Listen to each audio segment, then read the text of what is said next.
সালাম আলাইকুম, কাকু ভালো আছেন নি? ওয়ালাইকুম আসসালাম। কিরে ভালো আছিস? আছি ভালো, নাচেনি ভালো? আসি বলে তোর পরীক্ষা চলে না, তুই কোনা যাচ্ছ? ওই জালাল মিস্ত্রি উঠেছে সে তো এখানে মাছ ধরতে হইব।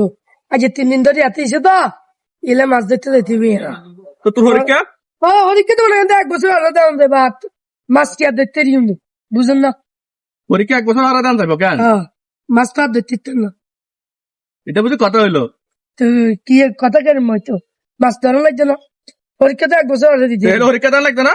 দূর কি আর কি আর দিব, সমস্যা নেই। মানে পরীক্ষা হেল দিলে সমস্যা না, হরে বছর দিবি কেন? হ্যাঁ, আই রে, তোর আব্বার কাছে কইম তো খাড়া, এই তোর বাপের কাছে বিচার দিও। আয় রে হোলাইন রে, হোলারের বুদ্ধি দেখছো নি? কিরে জামাল রে, যে কি অবস্থা? আসি বেলা আলাদিন কোনা যাস? যাই ওই হোলাগারে মাদ্রাসার দিকে হাঁটাইছে হরিকে দিতে যাইব কইছে তখন ছাই মারি গেছিনি মাদ্রাসার দিকে আয় রে, তাহলে কাহিনী তোরে কই, কাহিনী করলে তো তুই আসবি, হাতে কি কইতে পারবি না? ইয়া গা হাতে হরিকা দিতে যাইতো না, হাতে ওই জালাল মেয়ের বেড়ে হিসেবে হচ্ছে না, হাতে এখানে মাছ ধরবে, হাতে হরিকা সামনে বছর দিতে আর কোনো সমস্যা নাই। ও মায়ের হাতে 20 টাকা হাঁটাইছে মাদ্রাসার দিকে অন হাতে কনমি গেছে হাতে বাড়ির দিকে না গেছে, হাতে মানে জালাল মেয়ের বেড়ের দিকে যায় আর গেছে আগে। আজ যাই হাতে হিটে সামলা উড়ালাম আজ যাই হাতে হিটে সামলা উড়ালাম হাতে মাদ্রাসা দাঁড়াইছে আরে হোলাইন রে, হোলাইন বুঝার মানুষ হইলো না। ঠিক আছে, যা যা যা, এত যা কোষ